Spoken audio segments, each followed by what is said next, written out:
It's Tom Sidney Bushnell, aka Numbers, here from ICKE and also the Tom Numbers Show, my two channels. And I've got a really very special guest here, Mr. David ICKE. David, you and me met a few months ago back in London, and we've been working on this for a while. So it's a real pleasure to invite you to the show. David, how are you? I'm good, mate. You? Yeah, really good, really good. I'm currently here in the US on the West Coast in America. So I think 8 hours behind you guys. Right. You're in Newsom State then. Yeah, yeah. You know what? Actually, I came here last year briefly, and I must say, the feel of the place, it feels like it's improving gradually. That's my perception. That's what it feels like. And I've noticed that in a few places. Some are different than others. Some places I haven't been to before, so I've not had the chance to compare. But definitely here in LA, I must say, despite all the things that we kind of hear, it feels like on the ground, in places, it feels like it's moving up. And that's kind of the theme and topic I really wanted to talk to you about, David.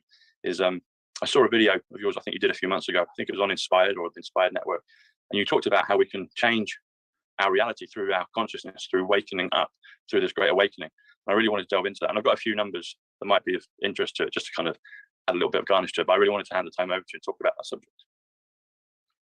Yeah. See, I don't think it's just that consciousness changes reality. I think consciousness is reality. And what impacts upon the reality that creates is the perception of the consciousness in whatever form that takes. So if you look at the way the world is manipulated and directed, it's directed by a few people compared with 8 billion who are being directed. Yes. The only way you're going to control that and get your way is to control the perception of the target population, because perception is what behavior comes from. People behave as they do because they perceive as they do, and they perceive as they do because of the information they receive and process and form into a perception. And if you can control the information, you can, to a very large extent, control the perception and thus dictate the behavior. And that's the sequence that's going on. And as everything in this reality is a frequency, every time we think or feel, it's a frequency being generated, which relates to the nature of the thought, the nature of the emotion.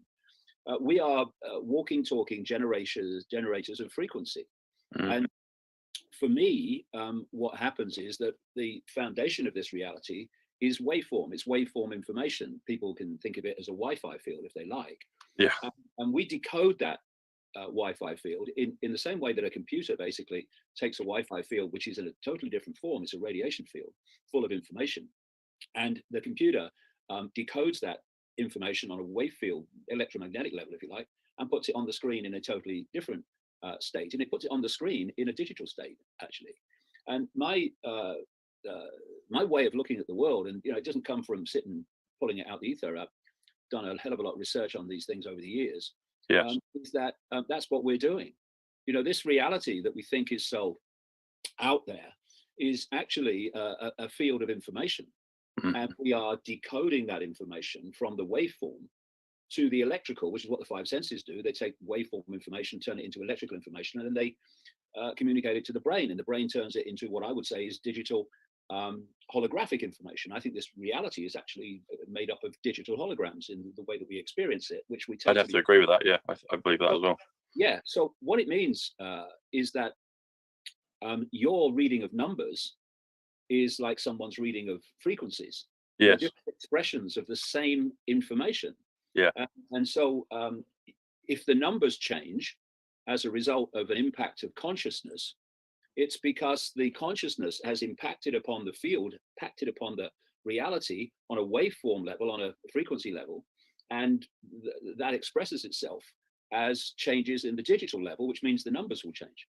I've always been of the opinion that all genius is simple.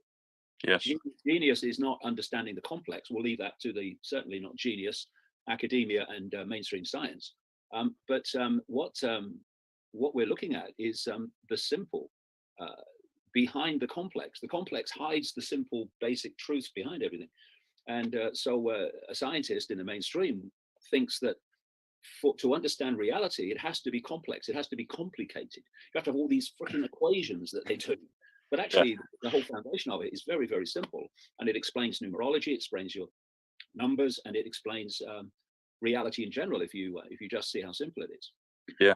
It's interesting, some of the things you just mentioned there, David. So the number system that you've alluded to that I use is called simple gematria, and it's interesting that you've said, actually it's simple, which is what I found through the numbers, because when you do A is 1, B is 2, C is 3, just the order of the alphabet and assign the numerical value to it, the word gematria comes to 74, but also the word simple comes to 74, and simple gematria is one way to say the numbers. So it's kind of already woven, but we've already just been dialoguing, and the code is already manifesting. Yeah, the other thing as well, the ancients knew, in the secret societies of the day, and the shamans of the day, and the seers of the day, and the scribes of the day, they knew, and this is why you see language used so precisely by those that manipulate human society. They know that a letter, like a number, is a frequency. Yes. So you're seeing it on one level as a number, but that represents frequency. You're seeing it as a letter, but that represents frequency.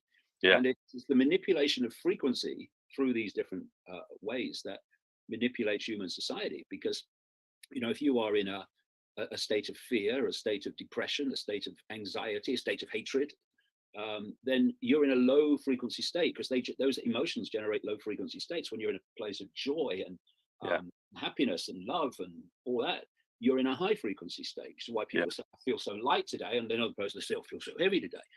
And so your numbers, I'm sure, I don't know this, but I'm sure your numbers will reflect different emotional states in terms of and different mental states in the way they show themselves. Oh yeah, 100%. You talk about perception. So perception has a beautiful value. It's 121 when you spell out the word perception. It comes to a few phrases. One of them is revelation, and it's also second coming. And so another one as well, we talked about frequency. And frequency is 114. It's trump card, like a powerful card in the deck to kind of trump everything. But it also comes to the word history. So I've been wondering for a while, and you've probably got some great commentary on this. If you can somehow change your frequency, perhaps there's a possibility you can change history, i.e. change the past, but also change your future. And that kind of kernel of the discussion that I was referring to on your video that you did a few months ago.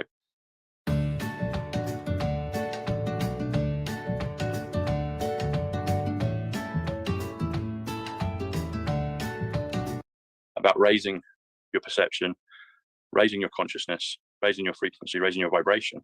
Seems like we can create this wonderful future.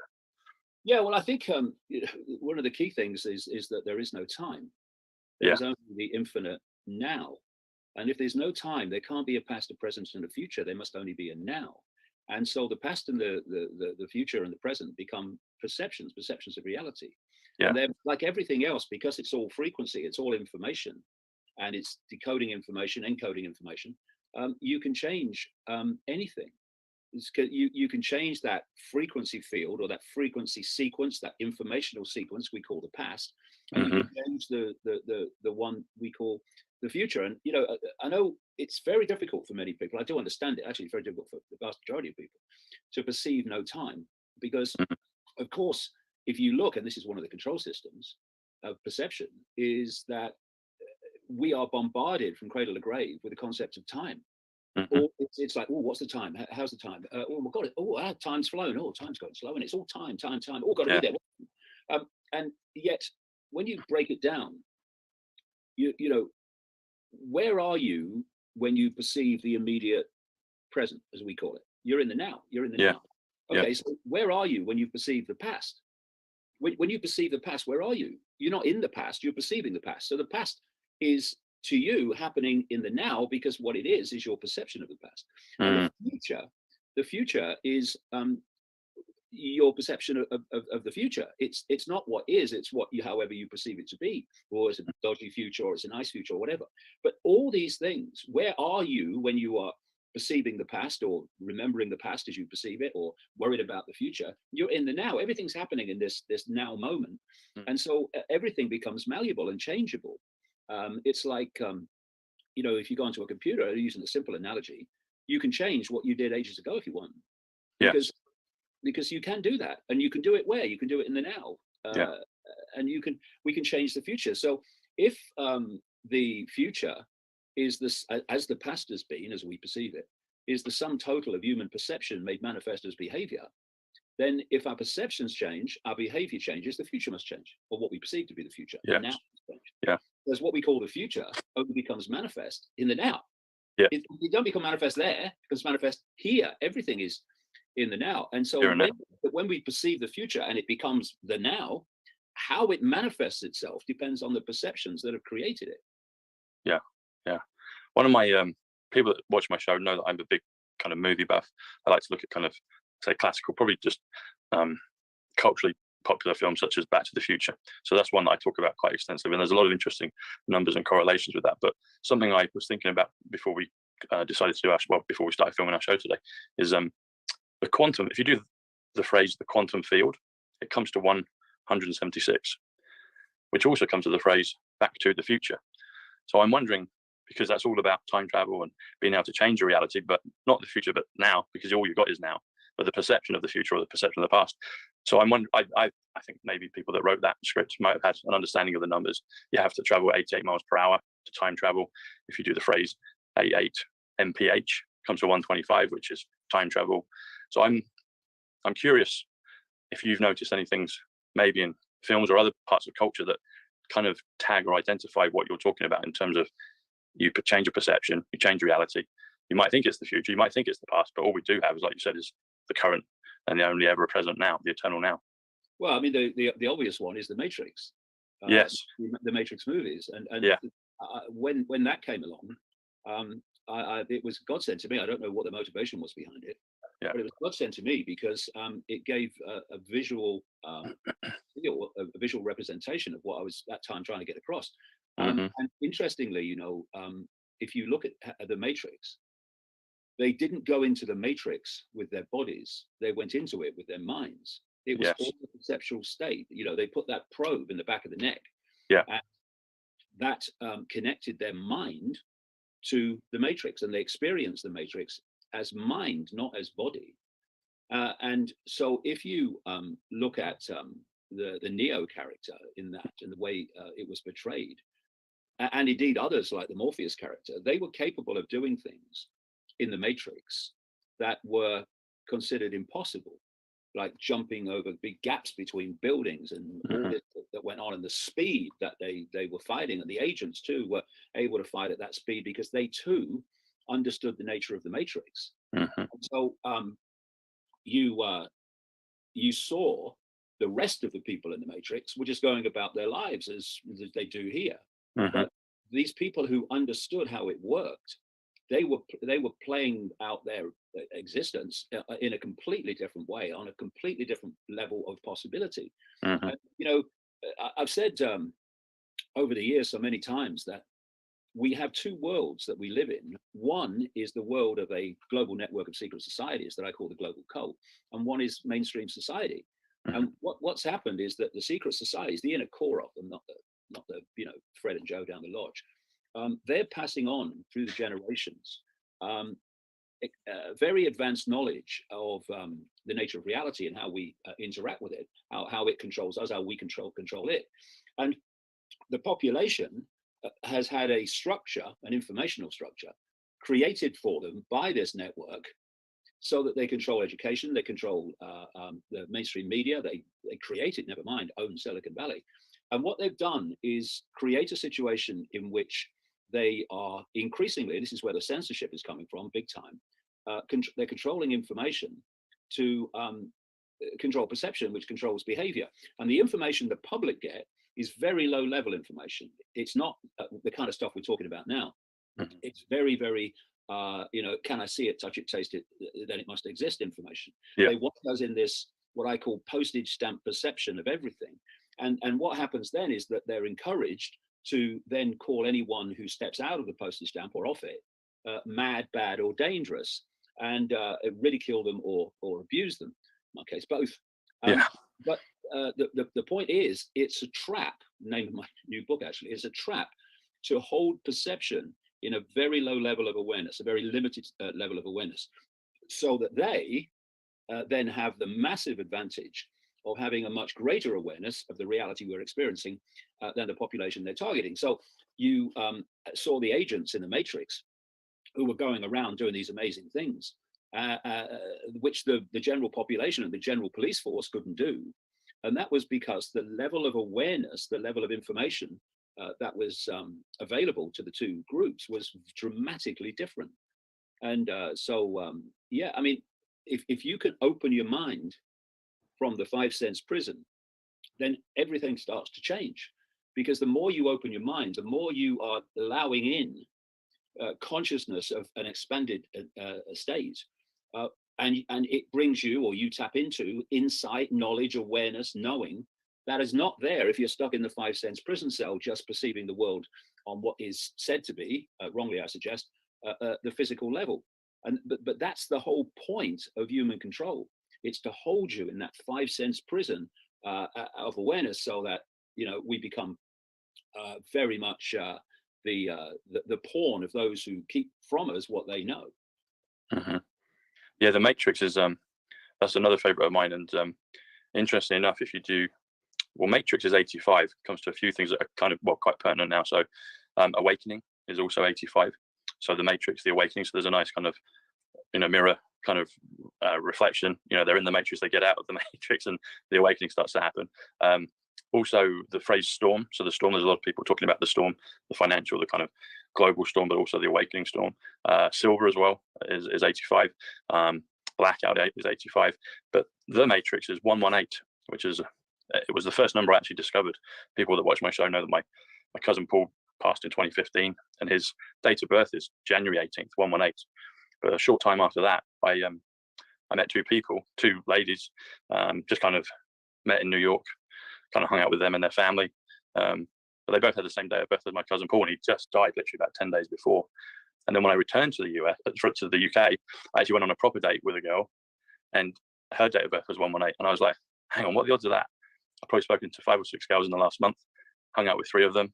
The 3 that I've spent any amount of time with have got the same date of birth as my cousin Paul, and he just died. And so that kind of sparked the numbers for me. And then we went into 2020, and it just accelerated. I connected the dots with, the alphabetical connection to.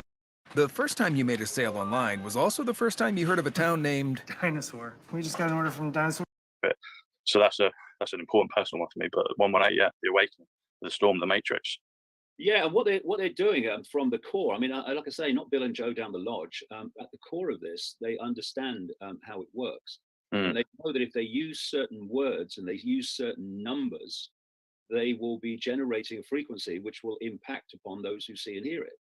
Yeah. They don't put these symbols all around us for a bit of fun and a laugh. They do it because it has an impact.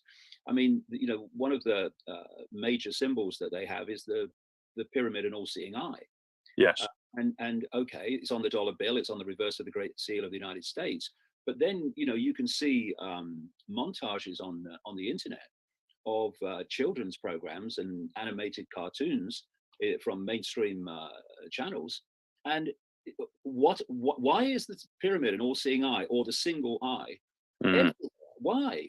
Well, why would they do that? Because they know that just as numbers are representatives of a frequency and letters are, so are symbols. Yeah.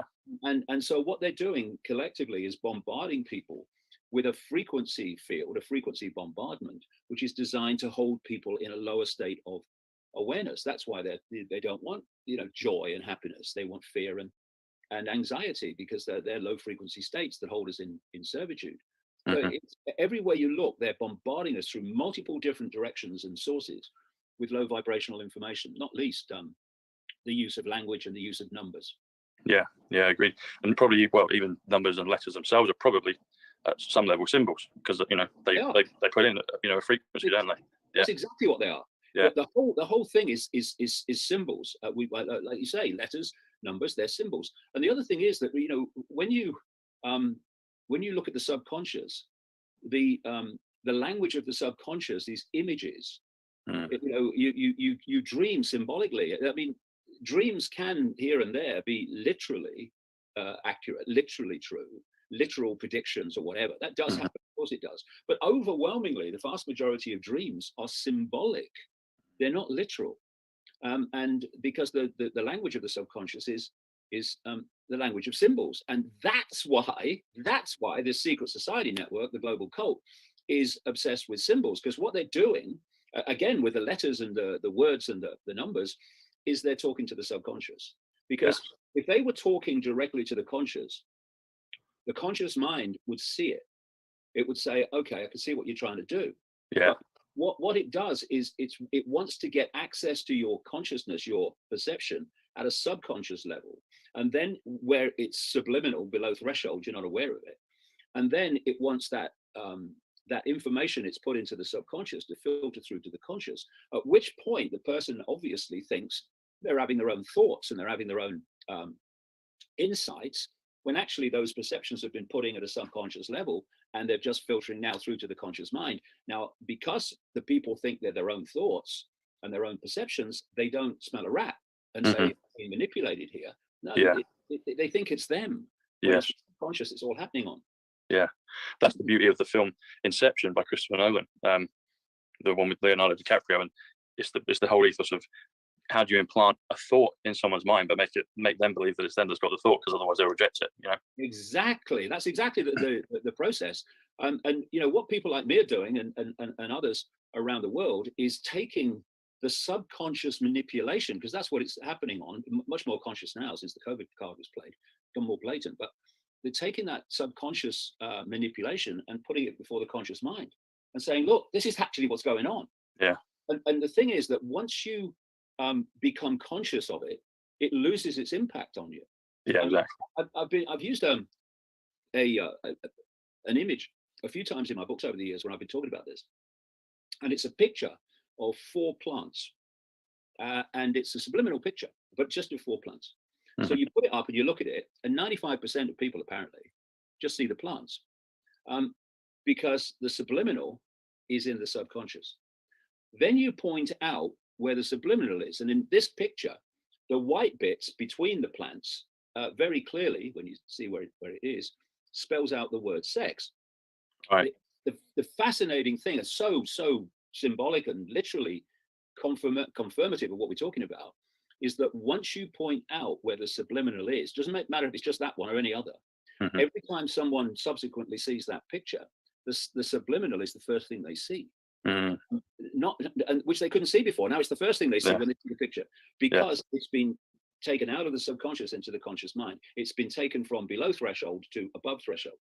And that's why they're terrified of this information getting out there to about what's going on, because once people just encompass it and look at it, they start to see daily events in a completely different way, because they become conscious of it. Yeah, the whole thing with the mind is fascinating, and the word mind comes to 40, which also comes to your name, David. So I thought thought that was interesting. David and mind are both 40. But yeah, the whole thing of the manipulation that we've had is crazy when you really start to see it. You know, once you get this awakening, and like you said, once it's been pointed out to you, you see the word sex, that's all you're going to see, because it's come from the back and it's now in the forefront. But they're masters of it, and hopefully, I guess I'm always ever the optimist. I think maybe if good forces are also working on our behalf, maybe they're doing similar things in a good way, in a reverse way. I don't know, but I'd like to think maybe there's some of that, or maybe it would just be completely over and be damn obvious. I don't know, but I think maybe hopefully there's some good forces that might be reversing some of those things. Yeah, well, the point is, I would suggest, is that if people awakened from the 5 sense prison cell, this manipulation and control system would fall. It would unravel, because we're holding it together. You know, what you believe in, you will underpin.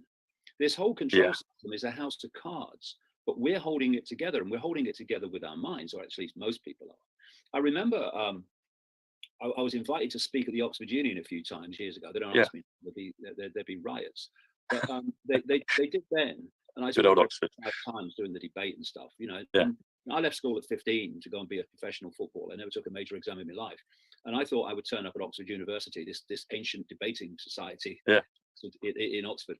And I thought, well, I'm going to be in a bit of trouble here, because these are real clever people. And I'm still waiting to be asked a challenging question in all the times that I was there.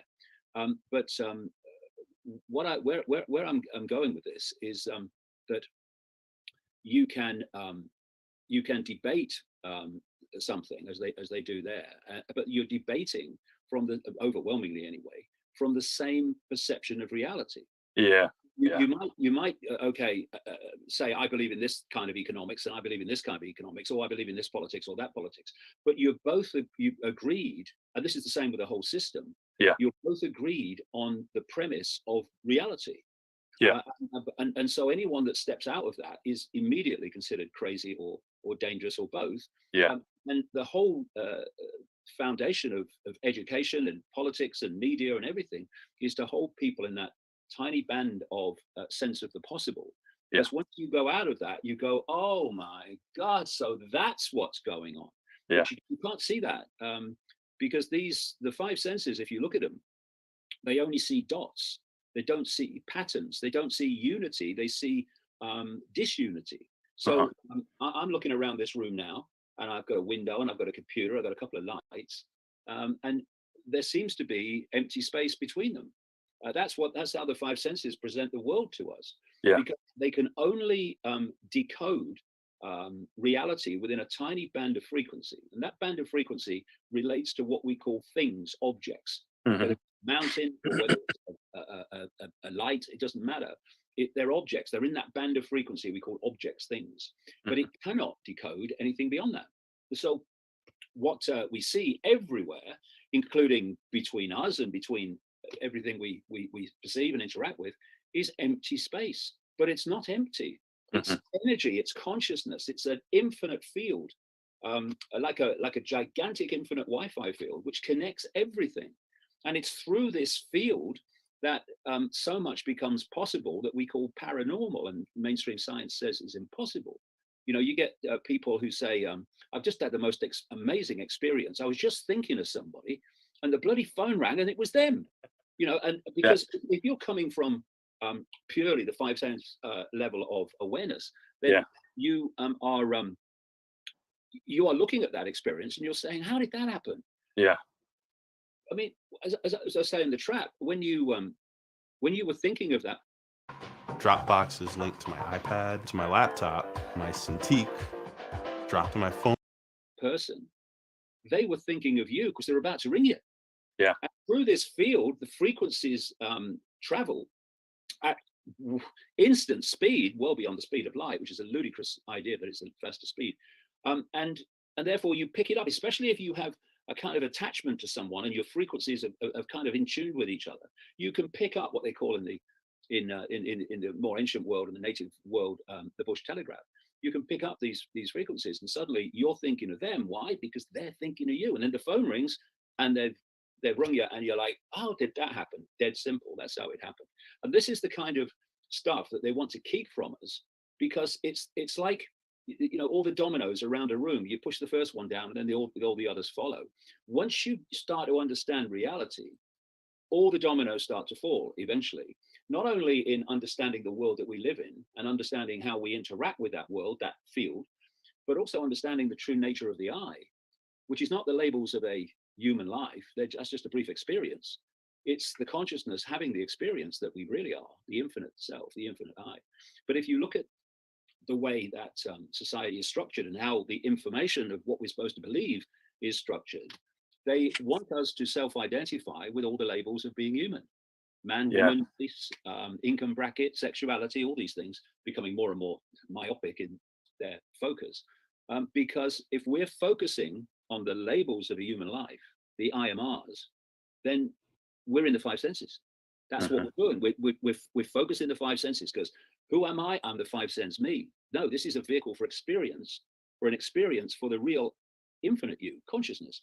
But you're not going to tap into that consciousness if your focus, literal focus of attention is I am the physical being and only the physical being. Well, I am my sexuality. That's who I am. That's what defines me. And you'll see now, as more and more people are waking up from the five sense prison, they are more than I've ever seen before. Oh yeah, it's incredible. You know, when I started out on this 32 years ago, there weren't many who were waking up then. I'll tell you, it was a very low path, but not now.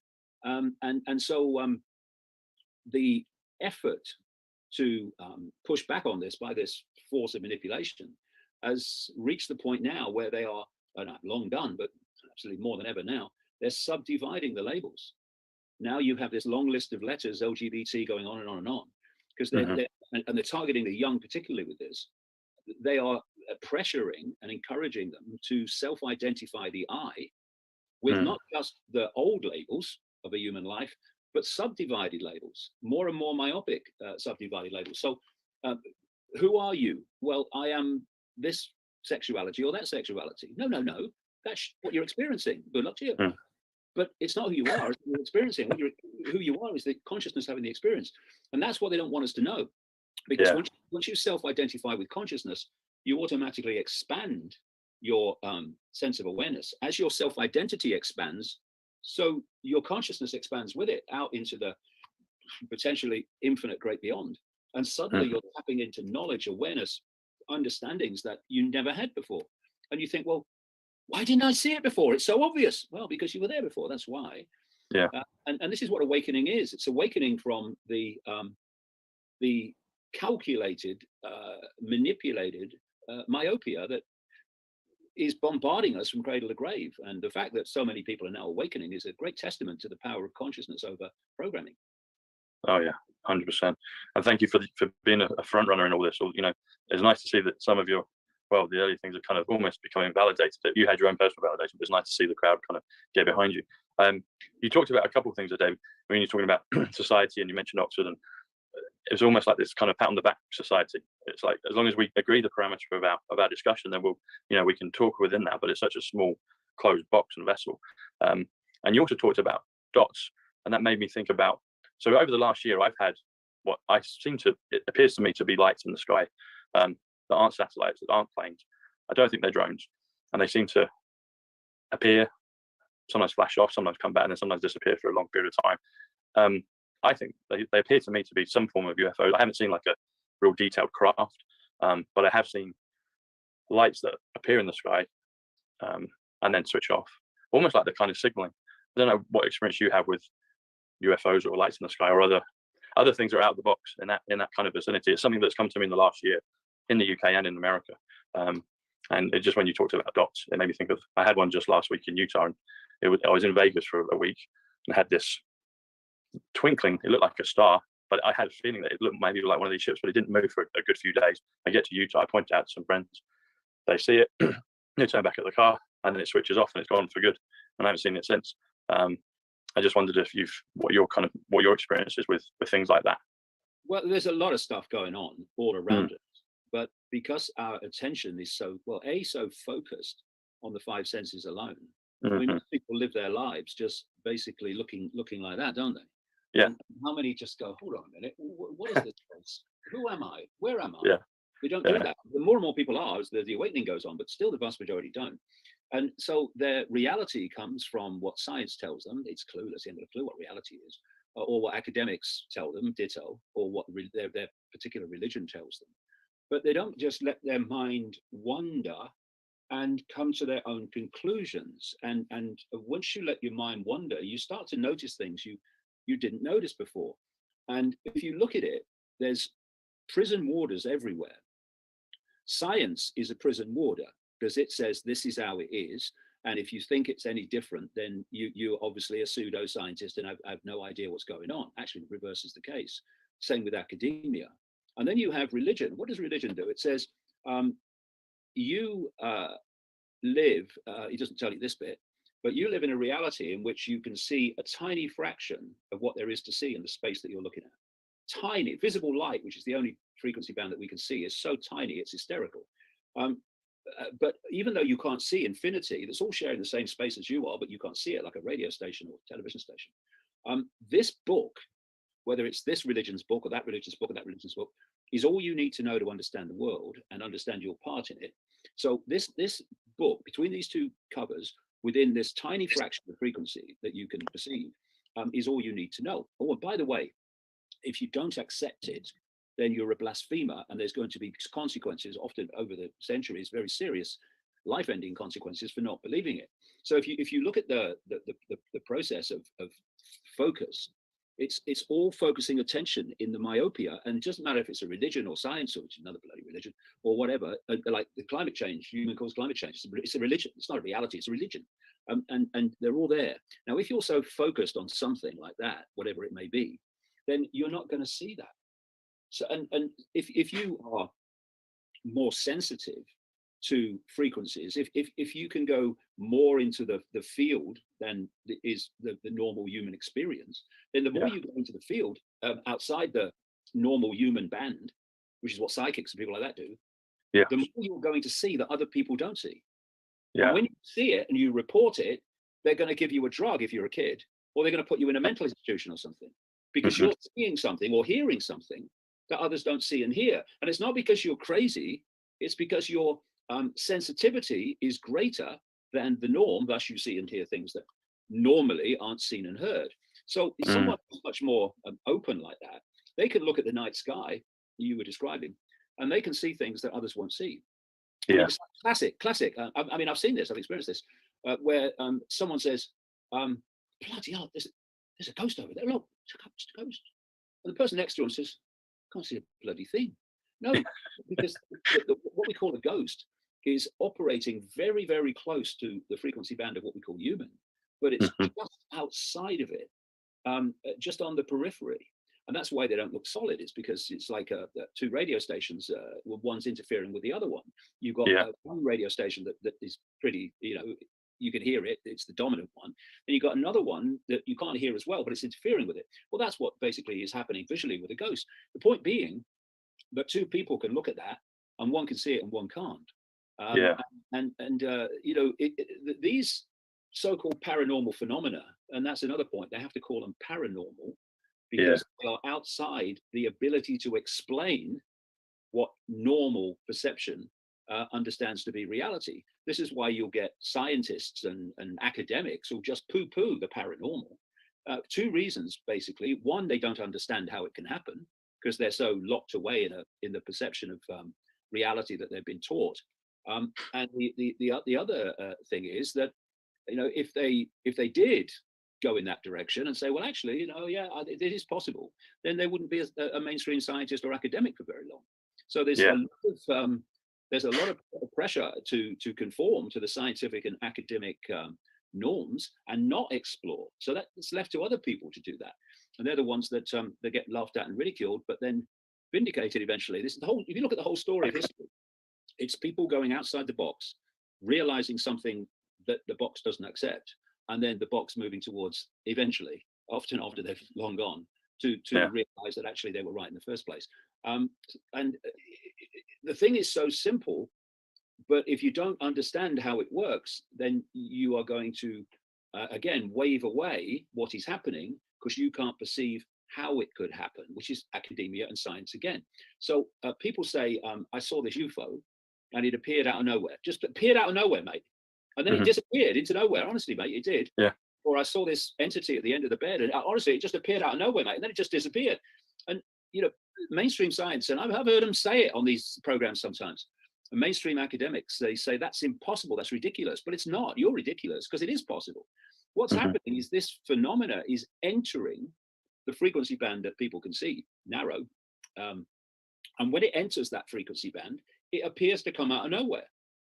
And when it leaves, it appears to go into nowhere, disappear. But it hasn't. It's left the frequency band that you can see. And again, these two worlds, where they've got the secret society global network that is passing this information on through the generations and keeping it from the people. It's a very, very powerful and effective way of keeping billions of people in servitude through ignorance. You don't want them to know the nature of reality they're experiencing. You don't want them to know that they are an expression of an infinite state of consciousness. You want them to think, I'm just little me, I have no power. You don't want them to know these things. And so they've established a mainstream science and a mainstream academia and a mainstream medicine, which they're all three of them actually are expressions of each other, that just treats the world in the public eye anyway, and reports the world and acts in the world as if this world is all there is. And it's a very powerful way of keeping people in a sense of limitation, a sense of I can't, and a sense of aloneness. I mean, you got that guy Fermi, who after whom the Fermi paradox is named, who was asking the question: you look in the night sky and you see that vast, infinite kind of array of lights and planets and stars, and yet we seem to be the only species that exists anywhere on this tiny little planet called planet Earth, which according to mainstream science's projection of the size of the universe, is the equivalent by comparison with a billionth of a pinhead. It's insane. Of course it's insane. But if you want to maintain people in a sense of isolation, in a sense of aloneness, which has its psychological impact massively for a start, then you don't want them to realize and to interact with, worst nightmare, other worlds, other species, other realities, which would make their mind immediately go like that. You want them here. And if you're going to keep them here, then isolation is the way to do it. Or a sense of isolation, not real isolation. Yeah, that's it. It's a perception. Yeah, perception of isolation. What's this period of time been like for you, David, personally? Because as you said, you started on this journey, a number of decades ago, and it was very lonely for you because you were almost like the only person you were the tall poppy speaking out. But now, there are a lot of people that are waking up and joining in and expanding their consciousness and their awareness. I can't speak for you, but I'd imagine this must be a really joyous time for you to see, you weren't a nutcase, you were speaking your truth, you were speaking a global truth, and now people are seeing that. It must be, tell us how it is for you, because I think it must be a magical time for you. I know it's a magical time for me. I've always been awake, but I wasn't a outspoken front runner like you. But in the last couple of years, I've been given, gifts of numbers and other things, and I'm seeing lights in the sky and other things now. So for me, it's just personally a wonderful time. So I can't imagine what it must be like for you. Well, first of all, I never perceived for a moment that I was crazy, and that never occurred to me at any point, because I was doing this on the basis of evidence and information I was gleaning. It wasn't just pulling it out of the ether, and it's twofold, really. One, it's fantastic to see people now in unprecedented numbers, like never before. Probably never before in known human history. Maybe beyond human history, but in known human history, no. Who globally are seeing what they couldn't see before. But it's also, a little sad in a way, because, people perceive that I've been predicting the future, but I haven't. I've been predicting the plan for humanity. And I've been predicting it by uncovering it and seeing what it is. And so we have a situation where there's a plan for humanity, which is extraordinarily sinister. And that will happen unless there's an intervention by humanity to stop it.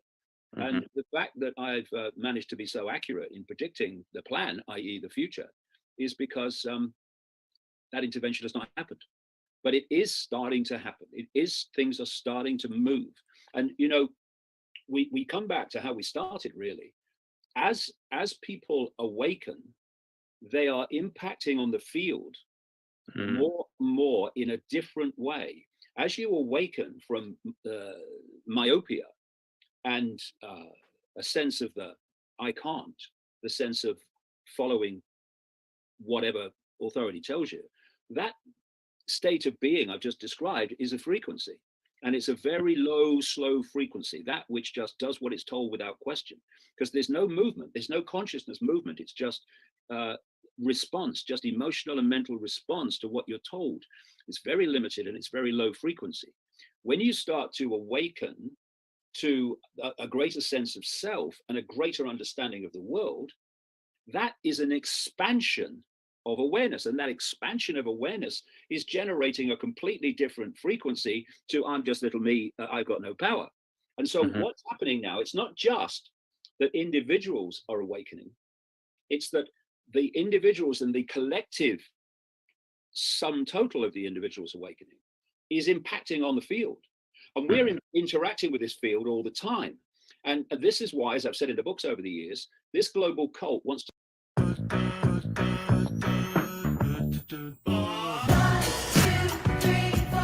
control the frequency level of the field.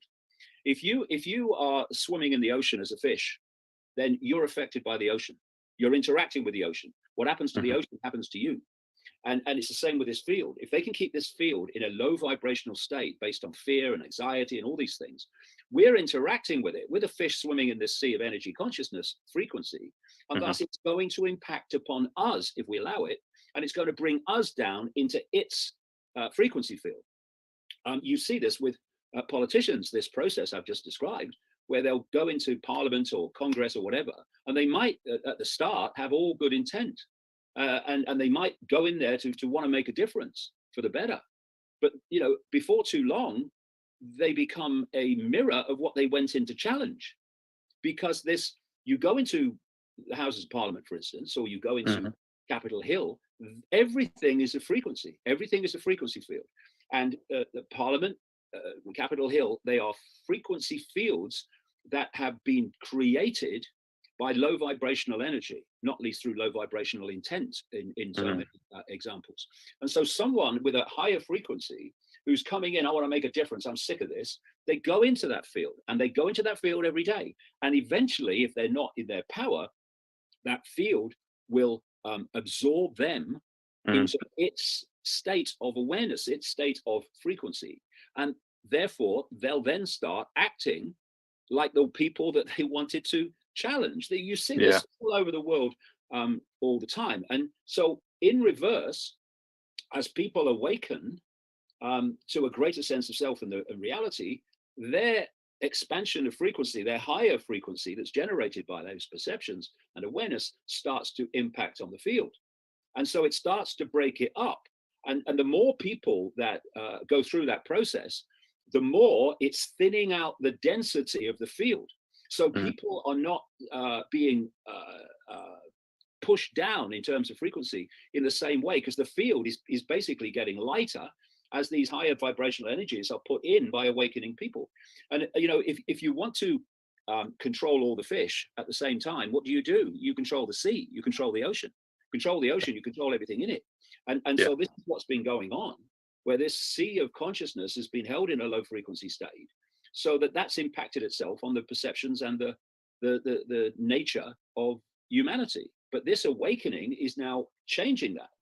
And so when people say, what can I do? Well, when you awaken to a greater sense of self, the world, and reality and self, you are now positively impacting on the field instead of negatively impacting on it. And this is what they're frightened of. In the end of the day, you can have all the secret societies you like, you can have all the governments and all the Silicon Valleys and what have you, and everything comes back to this in the end.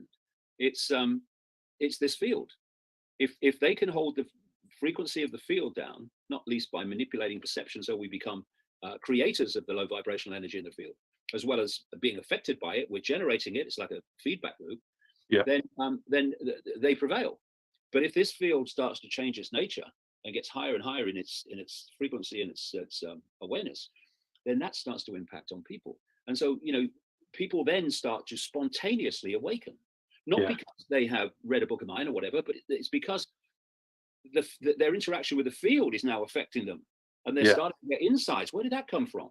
And this is the process that's going on. And like I say, that's what they're most terrified of, this network. They're terrified of this field changing its frequency, because by controlling the field, they control human society. Yeah, I felt that. I felt that it feels to me like we're going through, particularly lockdown was a mess. I mean, I was awake, but it was a mess. It was like a sound blast. It was like a trumpet going off in 2020. I was like, this is huge. And I just had to try and do my best to try and figure out what the heck was going on. And then the numbers just kind of came like a download. Just that's the best way. I mean, you've spoken about your experiences, and I was, I guess, receptive to these numbers, and it was like a torrent. It was like a PhD within a matter of weeks. Just there you go. And I was still, the slowest part was counting up the letters and numbers on my fingers, and then that took me about maybe 10 days to 3 weeks to be able to do it very quickly. But it was just this torrent of information that just came from, well, out of the ether, really. It just and then I started to connect the dots on certain things, and then I was researching, and then just a lot of pieces of puzzles were starting to fit and start to make sense. You talked about consciousness. So I was actually someone that you've written about, Princess Diana. So the word consciousness, when you spell it, comes to 175, which comes to Diana Frances Spencer. And something was guiding me to look up Diana. Just at the beginning of lockdown, something was guiding me to look at her and her funeral. And I looked at, there was a code when she was buried. Well, the funeral start time was 9:08 in the morning. I was looking at that, I was like, that's a strange time. Westminster Abbey, but it was 9:08. So what's that? And then I looked at, and I added the numbers together. 9 + 8 comes to 17. I was like, okay, that's interesting. And then I realized that my channel, Site Club, I chose it in October 2019, before all of this. And I hadn't put any videos up. But then I realized that came to the word 17 when you spell it out, which comes to Diana Spencer. I was like, hang on, there's all these codes, there's all these connections. And I kind of been guided to it. And then I figured out that I looked up JFK, the eternal flame, and there's this big Q Q is the 17th letter of the alphabet, and there were just things that came to me, and I guess I was just guided to it, like a kind of a joyous discovery of certain things, but I had no idea about. I didn't know about any of it before, and it just kind of descended, and I just started to piece the pieces together. And but consciousness, yeah, Diana Francis Spencer, 175, and you talk about the field. It feels to me like the field is expanding. It's kind of drawing more and more people in, more and more people that are open to this potentiality. And it just feels like we've shifted as a race, as a humanity. Yeah, they're terrified. This is the shift they're terrified of. Yeah, they're terrified of perception changing and thus reality changing, because when you start to awaken from the 5 sense prison cell, which is what they operate on basically in terms of this world, that is, then you see things you didn't see before. They've now lost the plot. They've lost the script. You're not following the script anymore. You're seeing what you didn't see before.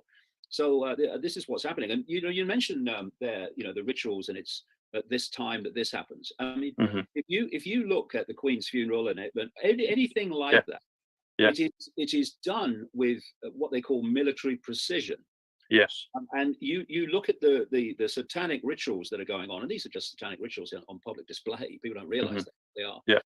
Are you sick of having issues with your webinars, wasting tons of time on troubleshooting with attendees? If so, you need StreamYard On Air. Hey, it's Dana from StreamYard. I'm so excited to announce the launch of StreamYard On Air. StreamYard On Air is a live webinar platform. You can host a webinar, an event, or a live stream on StreamYard or embed it on your site. And they are meticulous in the way they do things. Why? Because their impact, the impact that they are looking for, is on the field. So a certain time is a certain frequency, and that impact upon the field.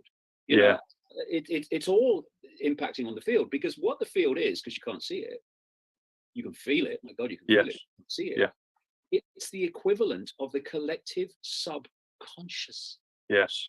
What it is. Can you see your subconscious mind? No, you can't. It's operating on a frequency beyond human sight. And therefore, if you look at this field, you're looking at the collective subconscious on this level anyway that we're talking about. So what they're doing with their rituals and their ritualistic timings and the marches and all that stuff, the way they march, and the colors are the same. Every color is a frequency. Every color is a frequency. It is. That's why people will put on a certain color, and people say, "Oh, you look proper washed out," and they'll put on another color, and they'll say, "Oh my God, that doesn't make you look alive. That really makes you look." It's because that one frequency doesn't sync with you, and the other frequency does, because all colors frequency, everything's bloody frequency. So this is pink is 50. Pink is 50. 50 is America. Donald, Paul, my cousin Paul that passed, Eileen, my grandmother, she's part of the numbers for me, because I get orbs in some of my videos, and I'm wearing black. Diana, 29. So there's lots. I agree. The colours are totally coded. I met a guy once a long time ago, and his mother was an Irish psychic. And he was telling me, he said, when I was growing up, he said, my mother would be able to predict what the Queen Mother and the Queen were wearing every day that they were on public display. The colours that they were wearing. Because they were wearing colours according to esoteric law, what I would call satanic. And everything is ritual. Why is everything ritual with these people? Everything is ritual. I mean, the whole royal family, from January the 1st to the 31st of December, is one long bloody ritual. They go to the same houses and the same places at the same times every year. All of it's ritualistic, secular and ritualistic, because the whole they're punching into the keyboard of the collective consciousness. They're impacting upon the collective subconscious. That's what they're doing. I mean, people might think, well, that's a bit far-fetched. It's not. No, it's real. It's what's happening. And if you can impact on the collective subconscious, what I call the field, then you're going to impact on people's perceptions. Yeah, definitely. Well, David, it's been really fascinating. I'd love to do more of it with you. Maybe we can do it again in the future. Do more, because there's so much to look at and to enjoy. And one thing I wanted to mention was we've talked a lot about the field, and one way to look at it is quantum field. And quantum is 107. Comes to currency, comes to Superman, Aquarius, military, Trump's atonement. Comes to a lot of things. Field is 36, which is also real. But you add them together, comes to 143. 143, going back to the movies that we were talking about, I talked about Back to the Future. In Back to the Future, Emmett Brown, 148, he says November 5th, 1955, he discovered time travel. And here in England, well, I'm in the US, but you're in England, I'm an Englishman. We're always told to remember 5th of November. And we've got some things coming up soon in the US. Don't know what's going to happen, but November 5th comes to 143, which comes to quantum field.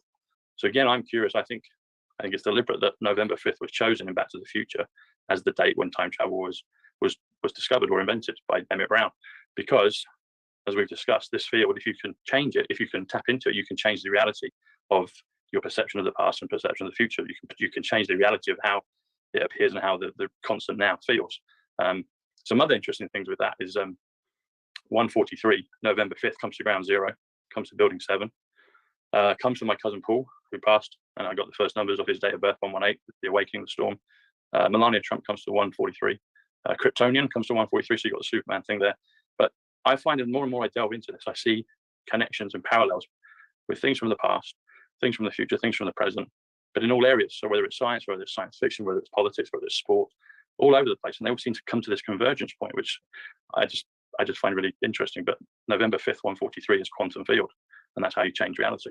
So yeah. And you know, they choose the timing of when they do things based on astrology and based on numerology. Yes. So you look at the number of wars of conquest that have broken out in the spring, in March. It's what they call it, the Ides of March. Ides of March, yeah. They happen so often in that period, and you'll see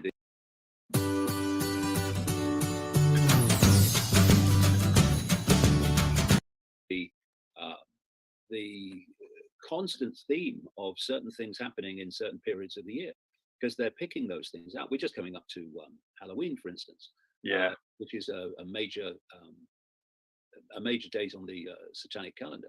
And we've done a film. You ever heard of the Hellfire Caves in Wickham? Yes, I've been, as a young child, I've been there. It's very cold inside. Yeah. Well, there's a lot of satanic stuff gone on in there, not just when the creator of them, Sir Francis Dashwood, was around in the 1700s, but they were used for a long time, centuries after that, same stuff.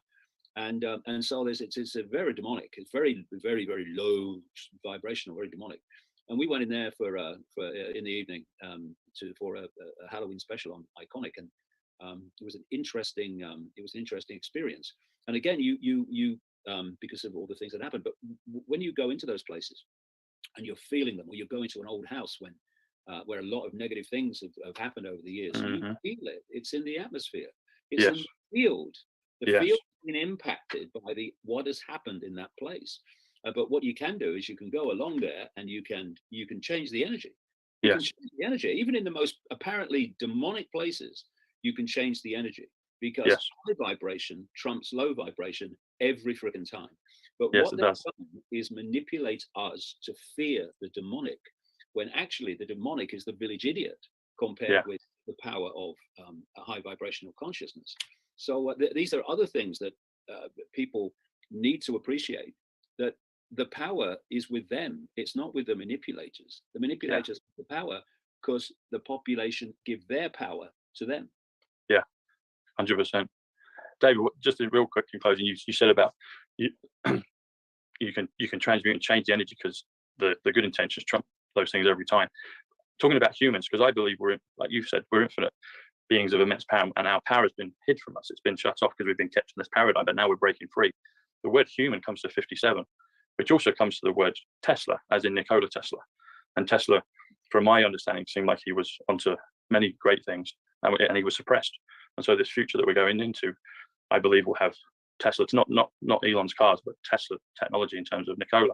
But I think that human connection, the immense power that we have, even England, good old England, where we're both from Blighty, 57 is also England, which is Tesla. And I did a couple of, before we close out, I'll let you share where everyone can find you, but I did a couple of phrases. So if you do David Icke, that comes to 68. I think if I remember right, that comes to Doctor Who, Doctor Who. And Tom Bushnell comes to 141, which comes to Looking Glass, comes to reincarnation. But you add them together, if you do David Icke and Tom Bushnell, which is you and me today, it comes to 228. And I'm in the United States. The United States comes to 228. You're wearing the color pink. Pink is 50, which comes to America. So there's a nice parallel with that. But also there's a phrase, the best is yet to come. So I think as we go into the future, I do honestly believe the best is yet to come.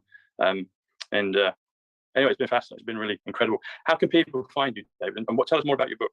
Okay, well, they can get me at davidicke.com. That's the main hub. And also we have a media platform called ICKE, Yes. which does news shows virtually every day now, and original documentaries. Like I said, we're going to do this Halloween special inside the Hellfire Caves, where other sections has gone on. And I'm interested you mentioned the British Isles there. I've done a film for ICKE, which is coming out just before Christmas, called Albion, Heart of the World.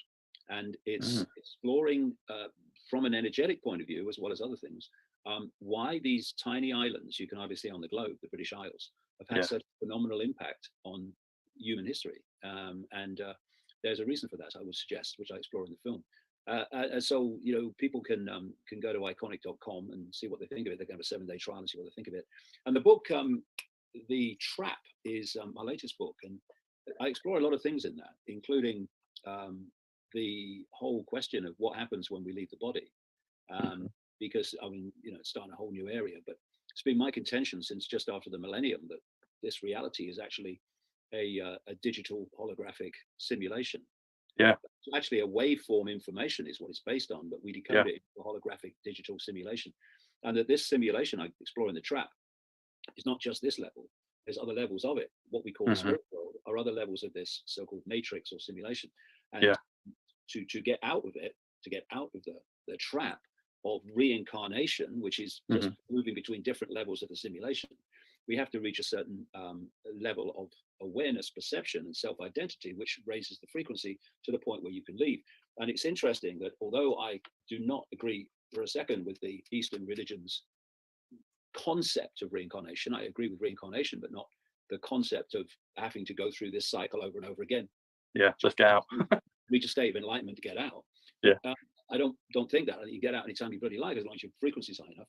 But the point is that it's interesting how what I'm saying in The Trap, in the basic terms, correlates with what the Eastern religions are saying, in this sense that before you can get out of the reincarnation cycle, i.e., I would say the simulation trap, you have to reach a state of enlightenment. What does that mean? You have to reach a state where your frequency is high enough to leave. So there are, although I don't agree with the whole concept of it. There are parallels. There are places where we meet, and there is a correlation of perception of how it works. But it's a fascinating book. I found it fascinating to write and to research.